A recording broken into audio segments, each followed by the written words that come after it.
Hello dear friends, आप सभी का वेलकम है आपके अपने यूट्यूब चैनल तनु क्लासेस 8 में। दोस्तों आज की वीडियो में हम लोग पढ़ने वाले हैं क्लास 12 पॉलिटिकल साइंस का 6 चैप्टर जिसका नाम है लोकतांत्रिक व्यवस्था का संकट। उसी का दोस्तों आज की वीडियो में हम लोग इंपॉर्टेंट सिलेक्टेड ऑब्जेक्टिव क्वेश्चन को पढ़ेंगे। दोस्तों इससे पहले हम लोगों ने इस चैप्टर का पूरा थ्योरी यानी कि पूरा एक्सप्लेनेशन आपको पढ़ा दिया है। अगर आप लोग उसको नहीं देखे हैं प्लीज पहले जाकर के उसको देखेंगे, उसके बाद इस वीडियो को देखेंगे। बेसिकली दोस्तों हम लोग इस चैप्टर में पढ़ते हैं लोकतांत्रिक व्यवस्था का संकट के बारे में, यानी कि जो आपका आपातकाल लागू हुआ था, आपातकाल लागू क्यों हुआ, आपातकाल लागू होने के पीछे क्या कारण था, आपातकाल लागू कैसे कैसे हुआ, फिर देखते हैं हम लोग दोस्तों आपातकाल लागू होने के बाद इसका परिणाम क्या हुआ, क्या क्या संवैधानिक बदलाव हुए, कौन कौन सा कानून को जो बदला गया। इसी के बारे में दोस्तों हम लोगों ने इस चैप्टर 6 में पढ़े हैं। अगर आप लोग थ्योरी को नहीं देखे प्लीज जाकर के देखिएगा, उसका लिंक जो आपको चैनल का प्लेलिस्ट पे या फिर वीडियो के नीचे डिस्क्रिप्शन पे मिल जाएगा। आज की वीडियो में दोस्तों हम लोग जितने भी इंपॉर्टेंट क्वेश्चन है इस चैप्टर से रिलेटेड, यानी कि जो ऑब्जेक्टिव क्वेश्चन जितने भी इंपॉर्टेंट है सभी को करेंगे। दोस्तों टोटल आपका 104 क्वेश्चन है, तो हम लोग क्या करेंगे इस वीडियो में लगभग 60 क्वेश्चन को करेंगे और फिर जो आपका नेक्स्ट वीडियो आएगा उसमें आपका 104 तक कंप्लीट कर देंगे, ठीक है। क्योंकि दोस्तों काफी इंपॉर्टेंट चैप्टर है और इस चैप्टर से भी बहुत सारे क्वेश्चन पूछे जाते हैं। आप देखेंगे तो एक एक प्रश्न जो है कई बार पूछे जा चुके हैं, जैसे कि आप यहाँ पर देख सकते हैं। तो आप लोग क्या करेंगे फटाफट सभी क्वेश्चन का आंसर को कमेंट करने का कोशिश करेंगे, ठीक है। इससे क्या होगा कि आप लोग का रिवीजन होगा और अगर आप लोग को आंसर नहीं आता तो आप लोग का एक प्रकार का याद हो जाएगा। चलिए पहला क्वेश्चन देखिए आपके स्क्रीन पर, जनता पार्टी के शासनकाल में भारत के प्रधानमंत्री कौन था। हमने आपको कई बार बताए थे कि जो इंदिरा गांधी है वो 1971 का चुनाव जीती थी, ठीक है, तो वो तीसरे प्रधानमंत्री थे। फिर दोस्तों 1977 का जो चुनाव है वो हार गई थी। कौन? इंदिरा गांधी। क्यों हार गई थी? क्योंकि दोस्तों इंदिरा गांधी ने 1975 में आपातकाल लागू किया था। इसलिए दोस्तों जब इंदिरा गांधी हार गई थी तो पहली बार कांग्रेस की जो विपक्ष में पार्टी थी जिसका नाम था जनता पार्टी, वो जो है शासन में आई थी। और उस शासन काल में दोस्तों प्रधानमंत्री जो है सबसे पहले मोरारजी देसाई बने थे, टोटल 18 महीने के लिए, ठीक है। तो जनता पार्टी के शासन काल में भारत के प्रधानमंत्री कौन थे? तो दोस्तों वो थे मोरारजी देसाई, यानी कि आपको ऑप्शन सी राइट आंसर हो जाएगा। चलिए अगला प्रश्न देखिए क्वेश्चन नंबर 2, जनता पार्टी की स्थापना कब हुई थी? 2019 के रूल एग्जाम में पूछा हुआ है और हमने आपको कई बार इसका आंसर बताया है। बहुत लोग जल्दी जल्दी में क्या करते हैं 1980 लगा देते हैं। वो सोचता है कि ये जनता पार्टी है, भारतीय जनता पार्टी बीजेपी है, वो हो जाए। नहीं, देखिए ये आपका जनता पार्टी है, भारतीय जनता पार्टी बाद में आई थी, जनता पार्टी पहले की थी, ठीक है। इसलिए दोस्तों यहां पर आपके राइट आंसर हो जाएंगे 1977, क्योंकि हम लोग जानते हैं दो आपका था दोस्तों, एक था आपका सिंडिकेट, एक क्या था आपका सिंडिकेट, और बहुत सारे ऑपोजिशन वाले पार्टी थे, वो मिलाकर के जो है एक जनता पार्टी को बनाया था, जनता पार्टी को। सिंडिकेट जो है वो क्या था? वो कांग्रेस ओ था, कांग्रेस ओ, ठीक है। और इंदिरा गांधी की जो पार्टी थी जिसका नाम था कांग्रेस आर, तो इंदिरा गांधी का हो गया कांग्रेस आर। और जो सिंडिकेट था, सिंडिकेट एक समूह था। अगर आप लोग चैप्टर पढ़े होंगे तो आपको मालूम होगा सिंडिकेट एक समूह था जो कि कांग्रेस के अंदर था, लेकिन कांग्रेस का जब विभाजन हो गया दो पार्टी में, कांग्रेस आर में, कांग्रेस ओ में, तो दोस्तों कांग्रेस ओ में जो है सिंडिकेट था और ये सिंडिकेट हो गया और बहुत सारे लोग हो गया जो कि मिलकर के एक पार्टी बनाया था जिसका नाम था जनता पार्टी। कब बनी थी ये पार्टी? 1977 में। आपका जो है ऑप्शन ए सेकंड का राइट आंसर हो जाएगा। अगला प्रश्न देखिए क्वेश्चन नंबर 3, 1974 के लिए रेल हड़ताल के नेता कौन थे? आपको मालूम होना चाहिए जो आपातकाल लागू होने के पीछे जो कारण है, एक आपका रेल हड़ताल भी कारण है, एक आर्थिक कारण है, एक रेल हड़ताल है, एक छात्र आंदोलन है। बिहार और गुजरात में जो छात्र आंदोलन हुए थे जिसको हम लोग बिहार आंदोलन भी बोलते हैं, छात्र आंदोलन को ही, ठीक है। लेकिन यहाँ पर क्वेश्चन पूछ रहा है कि 1974 की, तो सबसे पहले आप लोग बताइए कि रेल हड़ताल जो है कब हुई थी? 1974 को हुई थी, ठीक है। तो इसके नेता कौन थे? बिल्कुल दोस्तों इसके राइट आंसर आपके हो जाएंगे वो है जॉर्ज फर्नांडिस। बिल्कुल, तो आपको ध्यान दो चीज यहां पर रखना। सबसे पहले रेल हड़ताल कब हुई थी? तो 1974 में हुई थी। इसके नेता कौन थे? जॉर्ज फर्नांडिस थे, यानी कि राइट आंसर आपका ऑप्शन सी हो जाएगा। अब अगला प्रश्न देखिए क्वेश्चन नंबर 4, और एक आपको इंपॉर्टेंट चीज बता देते हैं ताकि आप लोग को ध्यान में रहे। देखिए अभी अगर आपको क्वेश्चन पूछते कि रेल हड़ताल के नेता कौन थे, तो बिल्कुल जॉर्ज फर्नांडिस हो जाएगा, ठीक है, ये अध्यक्ष थे। लेकिन अगर आपको क्वेश्चन पूछते कि रेल हड़ताल कब हुई थी, तो आप लोग तो जानते हैं 1974, लेकिन कभी कभी आपको डेट भी पूछ देगा, तो डेट भी याद रखेंगे, 8 मई को हुई थी, 8 मई, ठीक है, 8 मई 1974 को। वैसे तो बहुत कम चांस है पूछने का, लेकिन अगर पूछ दे तो 8 मई 1974 को रेल हड़ताल हुई थी, ठीक है। आपका जो एक संगठन था, ये जो है रेलवे जो मजदूर थे, यानी कि जो रेल में काम करते थे, उन्हीं लोगों ने जो ये किया था, मतलब कि एक प्रकार का आंदोलन किया था, रेल हड़ताल किया था। और दोस्तों जो ऑल इंडिया रेलवे फाउंडेशन थे उसके अध्यक्ष कौन थे? ऑल इंडिया, क्वेश्चन अगर घुमा के पूछेगा कि एक संगठन था मजदूरों के संगठन जिसका नाम क्या था?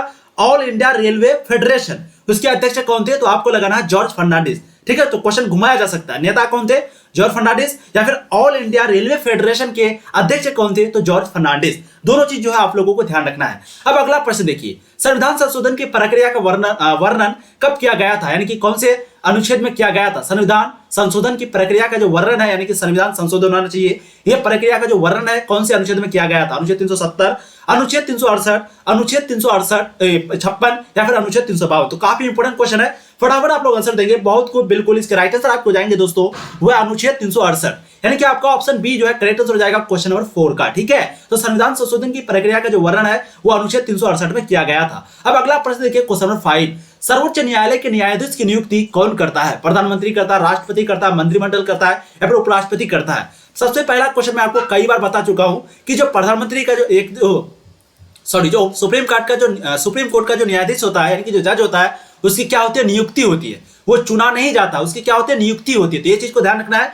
सर्वोच्च न्यायालय की जो न्यायाधीश की जो नियुक्ति है वो कौन करता है? बिल्कुल इसका राइट आंसर आप क्यों जाएंगे वह मंत्रिमंडल, सॉरी राष्ट्रपति। ऑप्शन सी आपका हो जाएगा। ठीक है, न्यायाधीश की जो नियुक्ति है वो कौन करता है? राष्ट्रपति करता है, यानी कि प्रेसिडेंट करता है। तो आपका जो है यहाँ पर ऑप्शन बी राइट आंसर हो जाएगा। आपको राष्ट्रपति ध्यान में रखना है। ठीक है, बहुत खूब, बहुत बढ़िया। अगला प्रश्न देखिए क्वेश्चन नंबर 6, किस वर्ष श्रीमती इंदिरा गांधी ने आपातकाल की घोषणा की थी? तो आपको मालूम है, बहुत ही आसान क्वेश्चन है। बिल्कुल इसका राइट आंसर आएगा 1975 में, जून के महीने में 1975 में। ठीक है, तो राइट आंसर क्या हो जाएंगे आपके? ऑप्शन ए 1975 में श्रीमती इंदिरा गांधी ने आपातकाल यानी कि इमरजेंसी की घोषणा की थी। ये क्वेश्चन देखिए आपको कई बार पूछे जा चुके हैं। ठीक है, अब अगला प्रश्न देखिए क्वेश्चन नंबर 7, भारत के प्रथम प्रधानमंत्री कौन था? तो दोस्तों भारत के जो प्रथम प्रधानमंत्री है, यहाँ पर प्रधानमंत्री पूछ रहा है। ठीक है, वो थे पंडित जवाहरलाल नेहरू।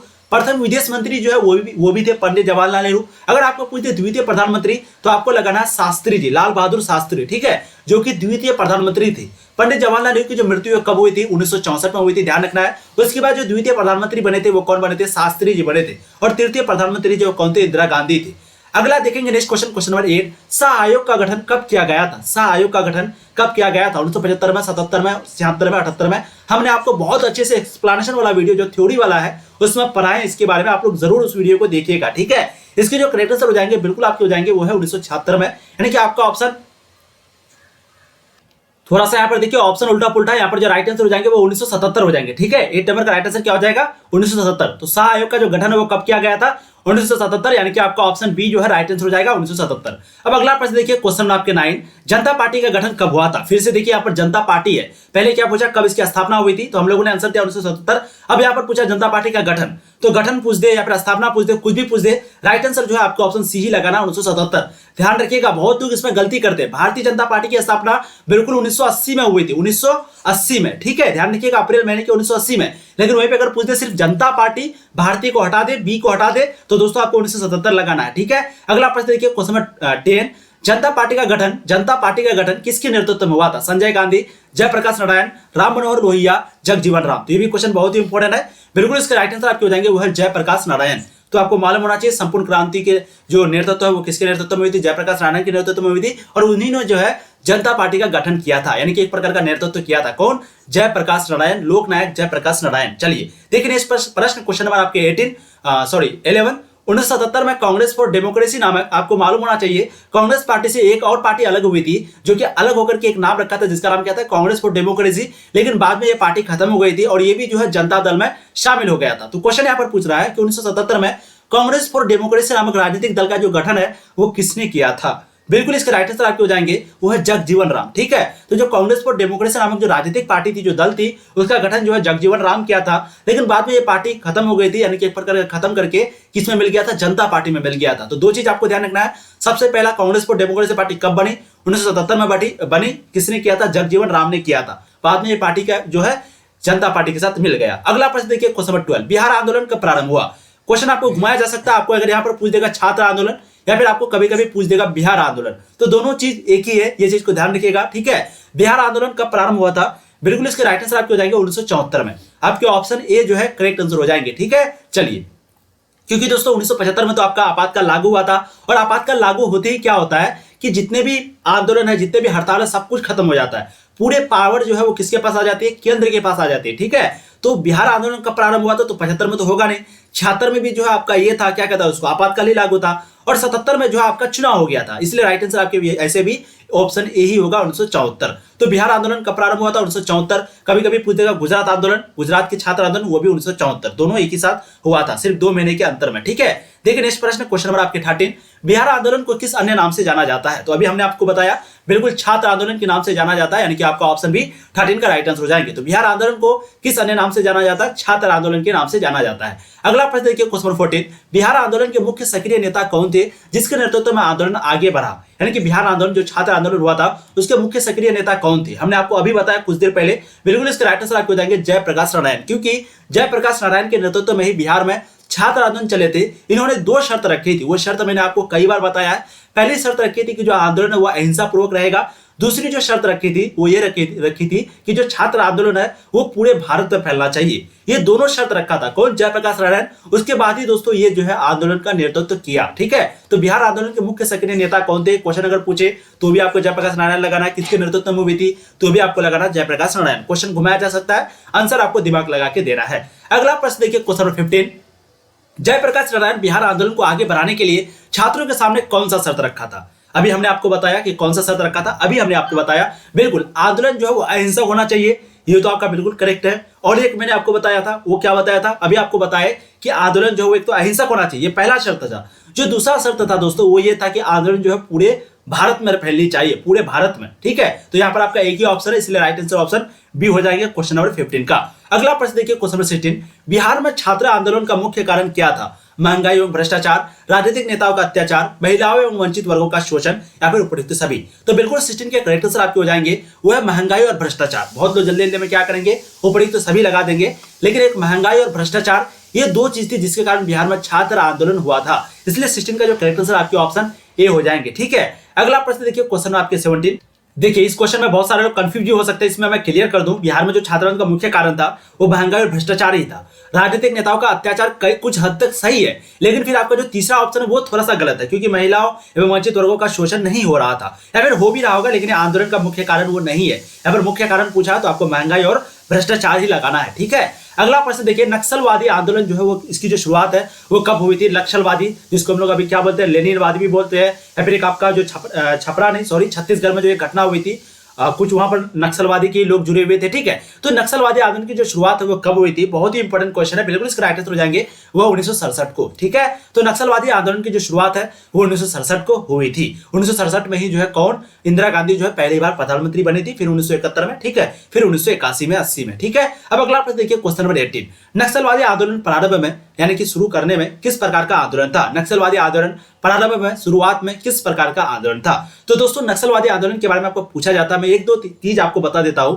सबसे पहले दोस्तों नक्सलवादी जो आंदोलन था एक प्रकार का वो हिंसक था। मतलब क्या कि किसी वो तो करता था गरीबों की मदद, लेकिन हिंसक तरीके से। मतलब अगर अमीर आदमी के पास ज्यादा प्रॉपर्टी तो उसको मार करके, उसको खत्म करके उसका प्रॉपर्टी जो है गरीबों में बांटता था, जो कि गलत था, क्योंकि आंदोलन जो है वो क्या होना चाहिए, अहिंसक होना चाहिए। अहिंसा परमो धर्म, जो कि गांधी जी का कोट है। ठीक है, तो यहाँ पर क्वेश्चन क्या पूछा है कि नक्सलवादी आंदोलन प्रारंभ में किस प्रकार का आंदोलन था? बिल्कुल इसके राइट आंसर आपके हो जाएंगे वो है किसान विद्रोह। ऑप्शन आपके ए करेक्ट आंसर हो जाएंगे। ठीक है, बाद में फिर बहुत बड़े रूप में ये भी आंदोलन हो गया। अब देखिए नेक्स्ट क्वेश्चन, क्वेश्चन 19, नक्सलवादी आंदोलन भारत के किस प्रांत से शुरू किया गया था? बिहार से, आंध्र प्रदेश से, पश्चिम बंगाल से, उत्तर प्रदेश से, यूपी से? तो दोस्तों ये भी क्वेश्चन हमने आपको करवाया, बिल्कुल इसके राइट आंसर हो जाएंगे वह पश्चिम बंगाल से। तो नक्सलवादी आंदोलन जो है भारत के किस प्रांत से प्रारंभ किया गया था? पश्चिम बंगाल से। इसलिए पश्चिम बंगाल के जो ये थे मुख्यमंत्री थे उस समय, उन्होंने जो है बहुत कठोर कदम उठाए थे ये नक्सलवादी आंदोलन के खिलाफ। ठीक है, बहुत खूब, बहुत बढ़िया। अगला प्रश्न देखिए क्वेश्चन नंबर 20, किसके नेतृत्व में मार्क्सवादी लेनिनवादी नामक नए दल का निर्माण हुआ था? मार्क्सवादी लेनिनवादी नामक जो एक नए दल था, किसके नेतृत्व में उसका निर्माण हुआ था, किसके नेतृत्व में उसका गठन हुआ था? डी.के. बरुआ, चारू मजुमदार, प्रकाश करात, या फिर के.आर. मिश्रा? बहुत ही इंपॉर्टेंट क्वेश्चन है, बिल्कुल इसके करेक्टर से यहाँ पर हो जाएंगे वो है दोस्तों चारू मजुमदार। ये भी क्वेश्चन देखिए आपको पूछा गया है। ठीक है, तो चारू मजुमदार के नेतृत्व में मार्क्सवादी लेनिनवादी नामक एक नए पार्टी का निर्माण हुआ था। ठीक है, अगला प्रश्न देखिए क्वेश्चन नंबर 21, रेलवे कर्मचारियों की राष्ट्रव्यापी हड़ताल कब हुई थी? 1967 में, 74 में, 75 में, 80 में? तो दोस्तों रेलवे कर्मचारियों के राष्ट्रव्यापी हड़ताल जो है कब हुई थी? हमने आपको कुछ देर पहले बताया, बस क्वेश्चन को थोड़ा सा घुमाया है, बिल्कुल इसके राइट आंसर हो जाएंगे वह 1974 में। ठीक है, तो दोस्तों दो तीन चीज आपको याद रखना है। सबसे पहला जो बिहार आंदोलन हुआ था, जो बिहार आंदोलन जिसको हम लोग छात्र आंदोलन बोलते हैं, वो भी दोस्तों आपका जो है 1974 में हुआ था। ठीक है, फिर आपका जो दूसरा चीज था दोस्तों, दूसरा चीज क्या, यानी कि जो गुजरात आंदोलन है जिसको हम लोग बोलते हैं वहां गुजरात के छात्र आंदोलन, वो भी आपका 1974 में हुआ था। ठीक है, रेलवे कर्मचारियों की जो राष्ट्रव्यापी हड़ताल है वो भी 1974 में हुआ था। तो ये तीनों चीज को आपको यहाँ पर ध्यान रखना है, बहुत इंपॉर्टेंट क्वेश्चन बनता है आपके। 1974 में रेलवे कर्मचारियों की राष्ट्रव्यापी हड़ताल की गई थी और 1975 में जो है इमरजेंसी लागू की गई थी। अगला प्रश्न देखिए क्वेश्चन नंबर 22, रेलवे कर्मचारियों के राष्ट्रव्यापी हड़ताल का नेतृत्व किसने किया था? जॉर्ज फर्नांडिस ने। तो आपको शुरू में ये क्वेश्चन करवाए थे, बिल्कुल 22 के जो करेक्ट से यहाँ पर हो जाएंगे वो है जॉर्ज फर्नांडिस। ठीक है, दो चीज मैंने आपको बताया था, रेलवे कर्मचारियों की राष्ट्रव्यापी हड़ताल के जो नेतृत्व किसने किया था? जॉर्ज फर्नांडिस ने किया था। कब किया था? तो वो भी मैंने आपको अभी तुरंत बताया 1974 में। तो क्वेश्चन जो घुमा के पूछा जा सकता है, डेट भी मैंने आपको बताया शुरू में। देखिए अगला प्रश्न क्वेश्चन नंबर 23, रेलवे कर्मचारियों का राष्ट्रव्यापी हड़ताल कितने दिनों तक चला था? 10 दिनों, 20 दिनों, 30 दिनों, 60 दिनों। बहुत ही इंपॉर्टेंट क्वेश्चन है, बिल्कुल इसके राइट आंसर हो जाएंगे वो है 20 दिनों तक। तो रेलवे कर्मचारियों का जो राष्ट्रव्यापी हड़ताल है वो टोटल 20 दिनों तक चला था, इसलिए करेक्ट आंसर यहाँ पर जो आपका ऑप्शन बी हो जाएगा। बहुत खूब, बहुत बढ़िया। अगला प्रश्न देखिए, हो सके तो आप लोग फटाफट सभी क्वेश्चन का आंसर देते चलिए, और जो भी अभी तक वीडियो को लाइक नहीं किया प्लीज वीडियो को लाइक कर दीजिए। एक वीडियो बनाने में दोस्तों काफी मेहनत जाती है, प्लीज आप लोग वीडियो को लाइक करेंगे। चैनल पे जो पहली बार जुड़े हैं सब्सक्राइब करेंगे, क्योंकि दोस्तों यहाँ पर आपको पूर्ण तरीके से बहुत मजे के साथ एक एक चीज दोस्तों तोड़ तोड़ के यानी कि एक्सप्लेनेशन करके पढ़ाई जाती है। ठीक है, चलिए सॉरी, देखिए 1971 के लोकसभा चुनाव में इंदिरा गांधी किस लोकसभा क्षेत्र से चुनाव जीती थी? अमेठी से।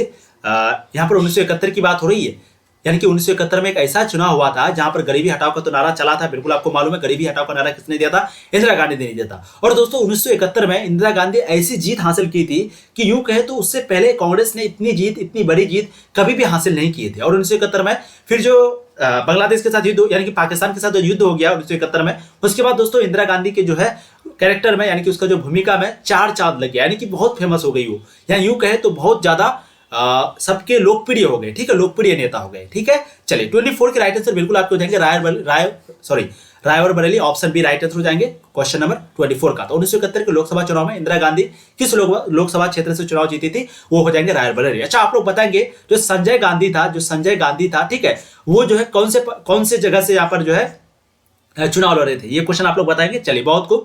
नेक्स्ट क्वेश्चन देखिए क्वेश्चन नंबर 25, 1971 के लोकसभा चुनाव में इंदिरा गांधी के प्रतिद्वंद्वी राजनारायण किस पार्टी के उम्मीदवार थे? तो 1971 के लोकसभा चुनाव में जो इंदिरा गांधी के जो प्रतिद्वंदी थे राजनारायण, वो किस पार्टी के उम्मीदवार थे? बहुत ही इंपॉर्टेंट क्वेश्चन है। भारतीय जनसंघ, साम्यवादी पार्टी, संयुक्त सोशलिस्ट पार्टी, कांग्रेस पार्टी। तो 25 के जो राइट आंसर हो जाएंगे बिल्कुल आपके हो जाएंगे वो संयुक्त सोशलिस्ट पार्टी, यानी कि आपका ऑप्शन सी जो है करेक्ट हो जाएगा। अगला प्रश्न देखिए क्वेश्चन नंबर 26, इलाहाबाद उच्च न्यायालय ने 1975 में इंदिरा गांधी के लोकसभा सदस्यता को किस आधार पर अवैध करार दिया था? आपको मालूम होना चाहिए 1975 में ये भी एक कारण था जिसके कारण इंदिरा गांधी जो है वो क्या किए थे? आपातकाल लागू किए थे। तो इलाहाबाद उच्च न्यायालय जो था, क्वेश्चन आपको कभी कभी पूछा जाएगा कि कौन सा न्यायालय है जो कि इंदिरा गांधी के सदस्यता को आधार यानी कि क्या कहा? अवैध कहा, यानी कि जो उसका चुनाव था उसको क्या कहा? अवैध कहा। तो आपको आंसर लगाना इलाहाबाद उच्च न्यायालय। कब कहा था? 1975 में कहा था। लेकिन यहां पर क्वेश्चन पूछ रहा है कि इलाहाबाद उच्च न्यायालय ने 1975 में इंदिरा गांधी की लोकसभा सदस्यता को किस आधार पर अवैध करार दिया गया? तो हमने आपको बताया था कि चुनाव में जो है वो जो है सरकारी कर्मचारियों का इस्तेमाल किए थे, इसीलिए जो है उसका चुनाव को अवैध करार दिया था। कौन? इलाहाबाद उच्च न्यायालय। ठीक है, इसलिए 26 के जो दोस्तों राइट आंसर आपको हो जाएंगे वो आपके ऑप्शन ए राइट आंसर हो जाएंगे, क्योंकि दोस्तों उच्च न्यायालय जो था इलाहाबाद उच्च न्यायालय, उसका कहना था कि इंदिरा गांधी जो है अपने चुनाव के समय में सरकारी कर्मचारियों का हेल्प लिया है, सहायता लिया है। ठीक है, अगला प्रश्न देखिए क्वेश्चन नंबर 27, देश के अंदर आंतरिक गड़बड़ी की आशंका के आधार पर भारत में आपातकाल की घोषणा कब की गई थी? बहुत इंपॉर्टेंट। अब यहाँ पर देखिए आपका डेट भी दिया हुआ है, ये चीज तो हम लोग को बिल्कुल क्लियर है कि 1975 में हुई थी। अब यहाँ पर जून है, एक मार्च है। तो दोस्तों यहाँ पर आपको ध्यान रखना है 27 नंबर क्वेश्चन में एकदम आपको करेक्ट आंसर देना है, बिल्कुल इसके राइट आंसर हो जाएंगे वो है जून के महीने में। ठीक है, तो 25 जून आपके राइट आंसर हो जाएंगे। ठीक है, चलिए बहुत खूब। देश के अंदर आंतरिक गड़बड़ी की आशंका, ये जो है इंदिरा गांधी ने दलील दिया था। क्वेश्चन अगर पूछा जाएगा कि इंदिरा गांधी आपातकाल लागू करने के बाद कौन सी दलील दिया था या फिर आपातकाल लागू करते समय कौन सा दलील दिया था, तो आपको आंसर लगाना देश के अंदर आंतरिक गड़बड़ी की आशंका थी, उसी के आधार पर भारत में इंदिरा गांधी ने आपातकाल की घोषणा किए थे। कब किए थे? 25 जून 1975 को। करेक्ट आंसर आपके ऑप्शन बी हो जाएंगे। अगला प्रश्न देखिए क्वेश्चन नंबर 28, भारतीय संविधान के किस अनुच्छेद के तहत भारत में 1975 में आपातकाल की घोषणा की गई थी? बहुत ही आसान, अनुच्छेद 352, अनुच्छेद 356, अनुच्छेद 360 या फिर उपयुक्त सभी। 28 की जो राइट आंसर आपके हो जाएंगे बिल्कुल आपके हो जाएंगे वो अनुच्छेद 352, ऑप्शन आपके ए करेक्ट आंसर हो जाएंगे। कई बार आपको ये क्वेश्चन पूछे जा चुके हैं। अगला प्रश्न देखिए क्वेश्चन नंबर 29, आपातकाल के समय निम्न में से किस संगठन पर प्रतिबंध लगाए गए थे? आपको मालूम है जब आपातकाल हुआ था तो इंदिरा गांधी जो है वो सभी चीजों पर यानी कि हड़ताल पर हो गया, यहां तक कि इतना पावर नहीं था लोगों के पास कि वो मौलिक अधिकार मतलब वो कोर्ट के पास, वकील के पास, पुलिस के पास नहीं जा सकती थी। समझ रहे हैं? आपातकाल मतलब ये हो जाता है। तो आपातकाल के समय निम्न में से किस संगठन पर प्रतिबंध लगाए गए थे? बिल्कुल 29 के जो राइट आंसर आपके हो जाएंगे वो है दोस्तों उपरोक्त दोनों पर, यानी कि राष्ट्रीय स्वयं संघ जिसको हम लोग बोलते हैं आरएसएस और एक है जमात ए इस्लामी। आपको मालूम होना चाहिए, मैंने आपको बहुत अच्छे से पढ़ाया था कि आपातकाल के समय, इमरजेंसी के समय इंदिरा गांधी ने दो संगठन पर प्रतिबंध लगाया था। एक था आपका आरएसएस यानी कि राष्ट्रीय स्वयंसेवक संघ और एक था आपका जमात ए इस्लामी। ठीक है, तो दोनों आपके राइट आंसर रहेंगे ऑप्शन सी। अगला प्रश्न देखिए क्वेश्चन नंबर 30, किस संविधान संशोधन ने देश में संसद की सर्वोच्चता स्थापित की? 42वां, 44वां, 46वां, 50वां। तो कौन से संविधान संशोधन थे, कौन से संविधान थे जिसने देश में संसद की सर्वोच्चता स्थापित की थी? बहुत को बिल्कुल इसके राइट आंसर आपको हो जाएंगे वो है 42वां, यानी कि आपका ऑप्शन ए जो है 30 का राइट आंसर हो जाएगा। ठीक है, अगला प्रश्न देखिए क्वेश्चन नंबर 31, 1977 के आम चुनाव के बाद किस पार्टी की सरकार बनी थी? मैंने आपको बताया था कि कांग्रेस जो पहली बार हार गई थी, तो ये तो आपका होगा नहीं, और आपको पता है ऑपोजिशन में आपका जनता पार्टी था, तो राइट आंसर आपके हो जाएंगे जनता पार्टी। तो 1977 के आम चुनाव के बाद यानी कि जो 1970 में जो चुनाव हुआ था उस समय जो है जनता पार्टी की सरकार बनी थी। लगभग 18 महीने के बाद जो मोरारजी देसाई पहले प्रधानमंत्री बने थे, उसके बाद 18 महीने के बाद यह पार्टी खत्म हो गई थी, या फिर यूं कहे तो कांग्रेस के समर्थन से फिर दूसरा प्रधानमंत्री बना था, फिर तीसरा जो है इंदिरा गांधी बनी थी जो कि 1980 के समय में बनी थी। ठीक है, बहुत बढ़िया, 31 की राइट आंसर आपके ऑप्शन ए हो जाएंगे। अगला प्रश्न देखिए क्वेश्चन नंबर 32, 1977 के आम चुनाव के बाद जनता पार्टी की सरकार में प्रधानमंत्री कौन बने थे? तो मैंने कई बार आपको बताया, बिल्कुल इसके राइट आंसर आपके हो जाएंगे मोरारजी देसाई। तो 1977 के आम चुनाव के बाद भारतीय जनता पार्टी की सरकार में, जनता पार्टी, ये गलती हम भी करते हैं, आप लोग भी बहुत सारे स्टूडेंट करते हैं। ठीक है, जनता पार्टी की जो सरकार में पहले प्रधानमंत्री है वो कौन बने थे? वो थे दोस्तों मोरारजी देसाई। ऑप्शन आपके सी राइट आंसर हो जाएंगे। ठीक है, ये मंत्रिमंडल के सदस्य भी रह चुके थे, इसके बारे में भी हम लोग एक्सप्लेनेशन वाला वीडियो में बहुत अच्छे से पढ़े हैं। ठीक है, अगला प्रश्न देखिए क्वेश्चन नंबर 33, अगर आपको ये पीडीएफ चाहिए तो आप सिंपली गूगल या क्रोम ब्राउजर पर सर्च कर सकते हैं तनु क्लासेस। ठीक है, वहां पर जो है आपको चैप्टर बाय चैप्टर पूरा पीडीएफ मिल जाएगा विद आंसर के साथ, जाकर के आप देख सकते हैं। अगला प्रश्न देखिए, प्रधानमंत्री मोरारजी देसाई की सरकार कितने समय तक चली थी? 18 माह, 24 माह, 9 माह, 10 माह। मैंने आपको ये कई बार करवाया। बिल्कुल 33 के जो राइट आंसर हो जाएंगे वो है 18 माह। तो दोस्तों प्रधानमंत्री जो मोरारजी देसाई थे उसकी जो सरकार है, उसकी जो शासनकाल है वो कितने समय तक रही थी? 18 माह, यानी कि टोटल 18 मंथ, 18 मंथ। देखिए अगला प्रश्न आपके स्क्रीन पर, भारतीय लोक दल की स्थापना कब हुई थी? 1969 में, 74 में, 67 में, 77 में। बिल्कुल दोस्तों 34 के जो राइट आंसर आपके हो जाएंगे वो है 1974 में, यानी कि आपका ऑप्शन बी जो है राइट आंसर हो जाएगा। ठीक है, तो भारतीय लोक दल की जो स्थापना है वो 1974 में हुई थी, राइट आंसर 34 का ऑप्शन बी हो जाएंगे। अगला प्रश्न देखिए क्वेश्चन नंबर 35, स्थापना के समय भारतीय लोक दल का जो अध्यक्ष है वो किसे बनाया गया था? जगजीवन राम को, चौधरी चरण सिंह को, जयप्रकाश नारायण को, पीलू मोदी को। तो स्थापना के समय भारतीय लोक दल के जो अध्यक्ष है वो किसे बनाया गया था?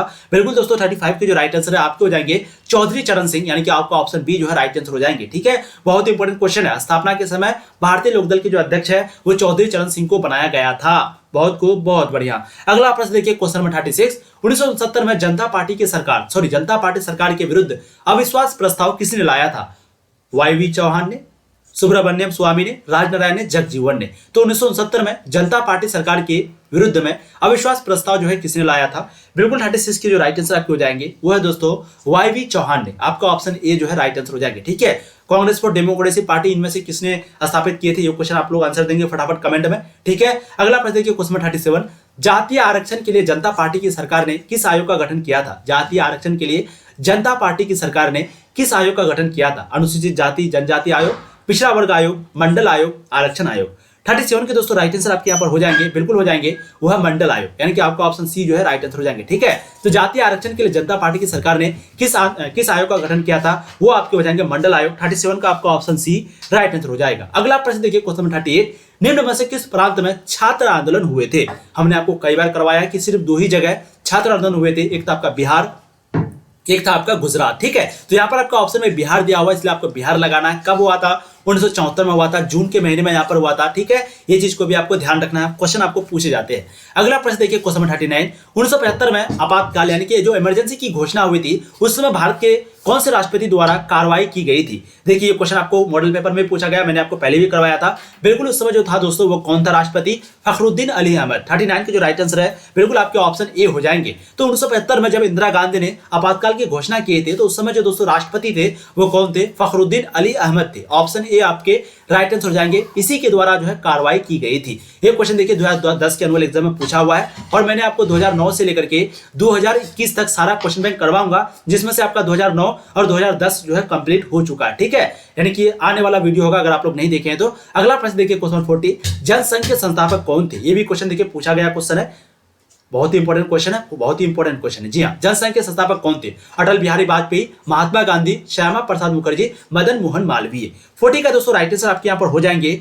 वो है श्यामा प्रसाद मुखर्जी। ऑप्शन सी आपके राइट आंसर हो जाएंगे। देखिएगा, ध्यान दीजिएगा, ये चैप्टर दोस्तों बहुत ही इंपॉर्टेंट है। टोटल आपके 104 क्वेश्चन है। इस वीडियो में हम लोग 60 क्वेश्चन को कवर करेंगे और जो आपका पार्ट 2 आएगा उसको भी आपको देखना बहुत जरूरी है, क्योंकि वहां पर भी आपके सारे इंपॉर्टेंट क्वेश्चन किए जाएंगे। ठीक है, क्योंकि दोस्तों पॉलिटिकल साइंस में थोड़ा सा क्वेश्चन जो अच्छे लेवल का रहता है, इसलिए आपको ध्यानपूर्वक देखना पड़ेगा। अगला प्रश्न देखिए क्वेश्चन 41, भारत का प्रथम गैर कांग्रेसी प्रधानमंत्री कौन था। बिल्कुल राइट आंसर आपके हो जाएंगे वो है मोरारजी देसाई। मैंने आपको कई बार कराया है कि 1974 के बाद 1977 में जो है इंदिरा गांधी यानी कि कांग्रेस पार्टी जो है चुनाव हार गई थी। उसके बाद पहली बार जो कि मोरारजी देसाई थे उन्होंने जो है प्रधानमंत्री बना था। इसी को बोलेंगे गैर कांग्रेसी प्रधानमंत्री। तो गैर कांग्रेसी प्रधानमंत्री का मतलब ही यही हुआ कि जो प्रधानमंत्री कांग्रेस से नहीं बना है उसी को बोलेंगे। तो वो कौन था, मोरारजी देसाई था। 18 महीने तक ये प्रधानमंत्री बने थे। ठीक है, राइट आंसर आपके ऑप्शन बी हो जाएंगे। अगला प्रश्न देखिए क्वेश्चन 42, 1975 में राष्ट्रव्यापी सत्याग्रह का नेतृत्व किसने किया था। जयप्रकाश नारायण ने, वीपी सिंह ने, मोरारजी देसाई ने, चंद्रशेखर ने। तो यहाँ पर देखिए 1975 की बात हो रही है, ध्यान दीजिएगा, ध्यान रखना है, बहुत ही इंपॉर्टेंट क्वेश्चन है। बिल्कुल इसके राइट आंसर आपके हो जाएंगे वो है दोस्तों जयप्रकाश नारायण। तो बिल्कुल यहाँ पर आपके राइट आंसर हो जाएंगे वो है जयप्रकाश नारायण। क्वेश्चन आपको कभी कभी पूछा जाएगा कि 1975 में राष्ट्रव्यापी सत्याग्रह का नेतृत्व किसने किया। जयप्रकाश नारायण था, मेन तो यही था। ठीक है, मोरारजी देसाई भी था, लेकिन आपको यहाँ पर राइट आंसर ऑप्शन ए लगाना है, क्योंकि ज्यादा मुख्य भूमिका जयप्रकाश नारायण का था। और एक चीज आपको ध्यान रखना है, यहाँ पर 1975 के जो यहाँ पर जो राष्ट्रव्यापी सत्याग्रह थे उसके जो आह्वान है वो तो जयप्रकाश नारायण ने किया था। इसमें मांगे क्या थी, इंदिरा गांधी इस्तीफा दे, यही मांगे थी। ठीक है, तो 42 के राइट आंसर आपके ऑप्शन ए हो जाएंगे। अब अगला प्रश्न देखिए क्वेश्चन 43, संपूर्ण क्रांति का नारा किसने दिया था। बिल्कुल कई बार हम आपको करवा चुके हैं, जयप्रकाश नारायण ने दिया था। आपके ऑप्शन डी राइट आंसर हो जाएंगे। ठीक है, देखिए कई बार आपको पूछे जा चुके हैं, हिंदी में भी आपको इस तरह का क्वेश्चन पूछे जाते हैं। तो संपूर्ण क्रांति का जो नारा है वो किसने दिया था, जयप्रकाश नारायण ने दिया था। ऑप्शन आपके डी राइट आंसर हो जाएंगे। अगला प्रश्न देखिए क्वेश्चन 44, 20 सूत्री कार्यक्रम किस प्रधानमंत्री से संबंधित है। राजीव गांधी, इंदिरा गांधी, वीपी सिंह, आई के गुजराल। ये भी क्वेश्चन आपको करवाए हैं। बिल्कुल 44 के राइट आंसर आपको हो जाएंगे वो है इंदिरा गांधी। तो 20 सूत्री कार्यक्रम यानी कि जो प्रोग्राम है वो कौन से प्रधानमंत्री से संबंधित है, रिलेटेड है। इसके राइट आंसर आपको हो जाएंगे दोस्तों इंदिरा गांधी। 44 के राइट आंसर ऑप्शन आपके बी हो जाएंगे। बहुत खूब। देखिए अगला प्रश्न क्वेश्चन नंबर 45, गुजरात आंदोलन कब हुआ था। तो हमने आपको कई बार करवाया है कि गुजरात आंदोलन, जिसको हम लोग छात्र आंदोलन भी बोलते हैं, ठीक है, ये कब हुआ था। बिल्कुल 45 के राइट आंसर 1974 में हो जाएंगे। तो आपका एक बिहार में छात्र आंदोलन हुआ था, एक गुजरात में हुआ था। तो बिहार में भी 1974 में हुआ था और गुजरात में भी 1974 हुआ था। और गुजरात आंदोलन को ही छात्र आंदोलन बोलते हैं और बिहार आंदोलन को ही छात्र आंदोलन बोलते हैं, या फिर बिहार का छात्र आंदोलन, दोनों चीज आप लोग बोल सकते हैं। ठीक है, तो राइट आंसर ऑप्शन आपके ए हो जाएंगे। अगला प्रश्न देखिए क्वेश्चन 46, बिहार के छात्र आंदोलन में अन्य किन दलों का समर्थन मिला था। बिहार के छात्र आंदोलन में कौन से दलों का समर्थन मिला था। भारतीय जनसंघ का, कांग्रेस का, भारतीय लोकदल का, उपयुक्त सभी का। तो बिल्कुल यहाँ पर ऑब्वियसली राइट आंसर आपके हो जाएंगे वो है ऑप्शन डी। क्योंकि दोस्तों जब भी छात्र आंदोलन चल रहा था तो वो जो है कांग्रेस के खिलाफ था और कांग्रेस के जो उस समय विपक्ष में सभी पार्टी थे, यानी कि कांग्रेस ओ का कौन था, सिंडिकेट। मैंने आपको बताया था कांग्रेस आर जो है इंदिरा गांधी के पार्टी था, कांग्रेस जो आर था वो इंदिरा गांधी का पार्टी था। उसके बाद जो कांग्रेस ओ था वो सिंडिकेट था जो कि विपक्ष में था। ठीक है, और भारतीय जनसंघ भी हो गया, भारतीय लोकदल भी हो गया, ये तीनों जो है उसका समर्थन मिला था किसको, बिहार के छात्र आंदोलन को। ठीक है, अब नेक्स्ट क्वेश्चन देखिए क्वेश्चन 47, प्रारंभ में नक्सलवादी आंदोलन का नेतृत्व किस राजनीतिक दल के स्थानीय कार्यकर्ताओं के द्वारा किया गया था। शुरुआत में नक्सलवादी आंदोलन, मैंने आपको बताया था कि शुरुआत में नक्सलवादी आंदोलन का जो नेतृत्व है वो कौन से राजनीतिक दल के स्थानीय कार्यकर्ताओं के द्वारा किया गया था। इसके राइट आंसर यहाँ पर हो जाएंगे, बिल्कुल हो जाएंगे, वह मार्क्सवादी साम्यवादी दल। ऑप्शन आपके बी राइट आंसर हो जाएंगे। बहुत खूब। अगला प्रश्न देखिए क्वेश्चन में, कभी कभी लेनिनवादी भी इसको बोलते हैं, नक्सलवादी को भी। ठीक है, देखिए अगला प्रश्न क्वेश्चन 48, सर्वोच्च न्यायालय में यानी कि सुप्रीम कोर्ट के मुख्य न्यायाधीश की नियुक्ति का कौन सी परंपरा रही है। वरिष्ठ न्यायाधीश मुख्य न्यायाधीश नियुक्त होंगे, या फिर सर्वाधिक योग्य न्यायाधीश मुख्य न्यायाधीश नियुक्त होंगे, या फिर प्रधानमंत्री द्वारा तय न्यायाधीश मुख्य न्यायाधीश नियुक्त होंगे, या फिर उपयुक्त में से कोई नहीं। 48 के जो राइट आंसर है बिल्कुल आपके हो जाएंगे वरिष्ठ न्यायाधीश, यानी कि टॉप, यानी कि सबसे बड़े लेवल के जो न्यायाधीश जो जज है वही जो है मुख्य न्यायाधीश नियुक्त होंगे। ठीक है, ध्यान रखिएगा, न्यायाधीश जो है वो नियुक्त किए जाते हैं। और सर्वोच्च न्यायालय के जो मुख्य न्यायाधीश की नियुक्ति है वो कौन सी परंपरा रही है, वही है वरिष्ठ न्यायाधीश। ठीक है, अगला प्रश्न देखिए क्वेश्चन 49, देश में विधायिका का कार्यकाल 5 वर्ष से 6 वर्ष से किस संवैधानिक संशोधन द्वारा किया गया था?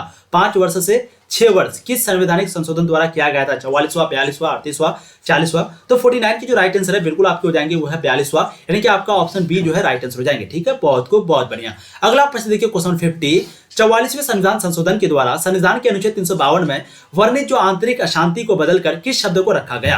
यानी कि 44वें संविधान संशोधन के द्वारा संविधान के अनुच्छेद 352 में वर्णित जो आंतरिक अशांति को बदलकर किस शब्द को रखा गया था? बिल्कुल 50 का करेक्ट आंसर आपके हो जाएंगे वह सशस्त्र विद्रोह, ऑप्शन सी आपके राइट आंसर हो जाएंगे। अगला प्रश्न देखिए क्वेश्चन 51, भारतीय जनता पार्टी किस पार्टी का नया नाम है? जो भी अभी तक वीडियो को लाइक नहीं किए प्लीज वीडियो को लाइक कर देंगे, एक बार जमकर के अपने सारे दोस्तों को शेयर कर देंगे और एक बार सब्सक्राइब कर देंगे, क्योंकि दोस्तों एक वीडियो बनाने में काफी मेहनत जाती है। ठीक है, भारतीय जनता पार्टी किस पार्टी का नया नाम है?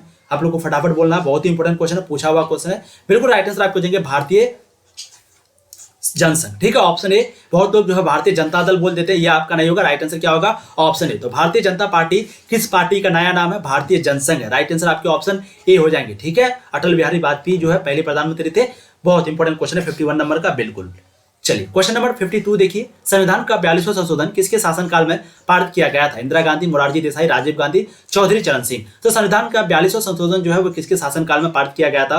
बहुत ही इंपॉर्टेंट क्वेश्चन है। बिल्कुल 52 के जो राइट आंसर आपके हो जाएंगे वो इंदिरा गांधी, यानी कि 52 का राइट आंसर आपके ऑप्शन ए हो जाएंगे। तो संविधान का 42वां संशोधन किसके शासनकाल में पारित हुआ था? जी, इंदिरा गांधी, उसी ने जो है 42वां संशोधन पारित किया था और 5 साल से बढ़कर के 6 साल जो है कार्यकाल कर दिया था। ठीक है, संविधान के संशोधन में किसने? इंदिरा गांधी ने। राइट आंसर आपके ऑप्शन ए हो जाएंगे क्वेश्चन नंबर 52 का। अगला प्रश्न देखिए क्वेश्चन 53, विधि के शासन का प्रतिपादन किसने किया था? गार्नर ने, लॉस्की ने, मॉन्टेस्क्यू ने, डाइसी ने। ये भी क्वेश्चन देखिए 2020 का मॉडल पेपर क्वेश्चन, आपका बोर्ड मॉडल क्वेश्चन। बिल्कुल 53 के जो राइट आंसर आपके हो जाएंगे वो है दोस्तों मॉन्टेस्क्यू ने। तो विधि के शासन का प्रतिपादन जो है वो किसने किया था? मॉन्टेस्क्यू ने किया था। आपके ऑप्शन डी जो है, सॉरी फॉर दैट, 53 का राइट आंसर आपके ऑप्शन सी हो जाएंगे, मतलब डी हो जाएंगे, डी सही है बिल्कुल, डाइसी हो जाएंगे। ठीक है, डाइसी। ठीक है, यहाँ पर ऑप्शन थोड़ा सा उलट पुलट है, डाइसी हो जाएंगे। तो विधि के शासन का जो प्रतिपादन है वो किसने किया था? वो डाइसी ने किया था। 53 का राइट आंसर आपका यहाँ पर डाइसी होगा, ध्यान रखिएगा, ऑप्शन थोड़ा सा उल्टा पुल्टा है। देखिए अगला प्रश्न क्वेश्चन 54, राज्यसभा में मनोनीत सदस्यों की संख्या कितनी है? 12 है, 13 है, 21 है, 15 है। तो मनोनीत सदस्यों की जो संख्या है वो कितनी है? बिल्कुल राइट आंसर आपके हो जाएंगे वो है 12 है। ठीक है, चलिए अगला प्रश्न देखते हैं क्वेश्चन नंबर 55, भारत में कार्यपालिका संवैधानिक प्रधान कौन है? प्रधानमंत्री है, राष्ट्रपति है, मुख्यमंत्री है, इनमें से कोई नहीं है। तो संवैधानिक जो प्रधान है वो भारत में कौन है? 2-3 क्वेश्चन यहाँ पर आपका बनता है। भारतीय संविधान के सबसे पहले अध्यक्ष कौन थे? तो वो राजेंद्र प्रसाद थे। प्रारूप समिति के अध्यक्ष कौन थे? तो वो डॉक्टर भीमराव अम्बेडकर थे। संविधान का पिता किसे कहा गया? तो डॉक्टर भीमराव अम्बेडकर को कहा गया। ठीक है, लेकिन यहाँ पर आपको क्वेश्चन पूछ रहा है कि भारत में कार्यपालिका जो संवैधानिक प्रधान था वो कौन था? 55 के जो राइट आंसर है बिल्कुल आपके हो जाएंगे वो है राष्ट्रपति, ऑप्शन बी आपके राइट आंसर हो जाएंगे। अगला प्रश्न देखिए क्वेश्चन नंबर हो जाएंगे आपके 56, न्यायिक पुनर्विलोकन का अधिकार किससे प्राप्त है? किसे प्राप्त है? ठीक है, बहुत ही इंपॉर्टेंट क्वेश्चन आपका, बहुत ही इंपॉर्टेंट। न्यायिक पुनर्विलोकन का जो अधिकार है वो किसे प्राप्त है? उच्च न्यायालय को, सर्वोच्च न्यायालय को, संसद को, राष्ट्रपति को। तो 56 के जो राइट आंसर हो जाएंगे दोस्तों बिल्कुल आपके हो जाएंगे वह सुप्रीम कोर्ट को, यानी कि आपका ऑप्शन बी जो है राइट आंसर हो जाएंगे। ठीक है, अगला प्रश्न देखिए आपके स्क्रीन पर, बिहार विधान परिषद के सदस्यों का कार्यकाल क्या है? बहुत ही इंपॉर्टेंट क्वेश्चन है। बिहार विधान परिषद के सदस्यों का जो कार्यकाल है वो क्या है? 6 वर्ष, 5 वर्ष, 4 वर्ष, 7 वर्ष है। बिल्कुल इसके राइट आंसर हो जाएंगे। देखिए इस क्वेश्चन में भी बहुत सारे स्टूडेंट जो है वो गलत कर देते हैं। बिहार विधान परिषद के सदस्यों का जो कार्यकाल है दोस्तों वो 6 वर्ष का है। ठीक है, बहुत तो जल्दी में 5 वर्ष लगा देंगे, वो 6 वर्ष का है। और एक चीज आपको ध्यान रखना है, जैसे कि बिहार विधान परिषद में अगर सदस्यों की संख्या 30 है या फिर मान लेते हैं 100 है, ठीक है, तो 100 का जो 1/3 भाग है, ठीक है, 1/3 भाग का मतलब क्या हो गया? 33, 3 भाग में अगर इसको बांटेंगे तो उसमें जो 1 भाग है, यानी कि अगर मान लेंगे जो 33, 33, 33 टोटल 99 हो गया, तो दोस्तों इसमें जो 1 भाग है यानी कि जो 33 लोग हैं वो छट जाते हैं। 33 जो सदस्य है वो क्या होते हैं? छट जाते हैं। कब? प्रत्येक 2 वर्ष के बाद। तो ध्यान रखिएगा, बिहार विधान परिषद के सदस्यों का जो कार्यकाल है वो 6 वर्ष तक होता है और प्रत्येक 2 वर्ष के बाद 1/3 जो सदस्यों की संख्या है वो छट जाती है। ठीक है, अगला प्रश्न देखिए क्वेश्चन आपके 58, किस देश का संविधान विश्व का सबसे बड़ा संविधान है? बिल्कुल अपने भारत का संविधान है, यानी कि आपका 58 का राइट आंसर ऑप्शन सी हो जाएंगे। ठीक है, तो किस देश का संविधान विश्व का सबसे बड़ा संविधान है? वो है भारत का संविधान, ऑप्शन सी राइट आंसर हो जाएंगे। अगला प्रश्न देखिए क्वेश्चन नंबर 59, बहुत इंपॉर्टेंट क्वेश्चन है। भारत के प्रधानमंत्री हैं यानी कि जो भारत के प्रधानमंत्री है वो नियुक्त होते हैं, निर्वाचित होते हैं, मनमोहित होते हैं, मनोनीत होते हैं, फिर इनमें से कोई नहीं।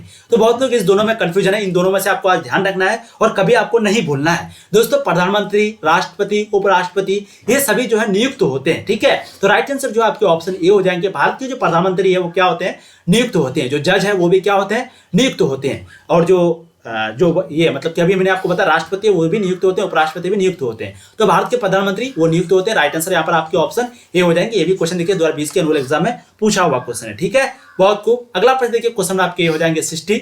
भारत के संविधान के किस अनुच्छेद के अधीन भारत के राष्ट्रपति पर महाभियोग चलाया जा सकता है, ठीक है। 60 के जो दोस्तों राइट आंसर आपके हो जाएंगे वो है आपके, जी हाँ, अनुच्छेद 361 आपके राइट आंसर हो जाएंगे। तो भारत के संविधान के किस अनुच्छेद के अधीन भारत के राष्ट्रपति पर महाभियोग चलाया जा सकता है, वो है अनुच्छेद 361। ये भी देखिए क्वेश्चन 2020 के एनुअल एग्जाम में पूछा हुआ है। तो दोस्तों आज हम लोग यहीं तक रहने देते हैं। टोटल जो है आपका 104 क्वेश्चन था, जिसमें से दोस्तों हम लोगों ने टोटल 60 क्वेश्चन तक कवर किया, ठीक है। आने वाला जो वीडियो होगा उसमें हम लोग 61 क्वेश्चन से शुरू करेंगे और 104 तक आपका जो है कंप्लीट कर देंगे। ध्यान रखिएगा ये चैप्टर बहुत ही ज्यादा इंपॉर्टेंट है। चैप्टर 6 भी है, 7 भी है, 8 भी है, 9 भी है। ये सभी चैप्टर इंपॉर्टेंट है। जो आपका पॉलिटिकल साइंस का जो दूसरा बुक है जिसका नाम है स्वतंत्र भारत में राजनीति, उसका जो दूसरा यानी कि जो दूसरा बुक आपका स्वतंत्र भारत में राजनीति, दोस्तों इस चैप्टर से यानी कि इस बुक से बहुत सारे क्वेश्चन पूछे जाते हैं, इसलिए आपको ज्यादा ध्यान देने की जरूरत है, ठीक है। तो बहुत ही इंपॉर्टेंट चैप्टर था, बहुत ही मजा आया। जो भी अभी तक वीडियो को लाइक नहीं किया प्लीज कर देंगे, एक बार जमकर के अपने सारे दोस्तों को शेयर कर देंगे। और आपको क्लास का टाइम याद रखना है। अगर आपको वीडियो कब कब क्लास होती है नहीं जानना है, नहीं पता है, तो प्लीज आप लोग जो है टेलीग्राम पे ज्वाइन हो सकते हैं, ठीक है। उसका लिंक जो है आपको डिस्क्रिप्शन में मिल जाएगा। और इससे पहले इसका पूरा थ्योरी को पढ़ा दिया गया, चैप्टर को पढ़ा दिया गया। जो भी नहीं देखे जाकर के जरूर देख लीजिएगा। Thank you for watching.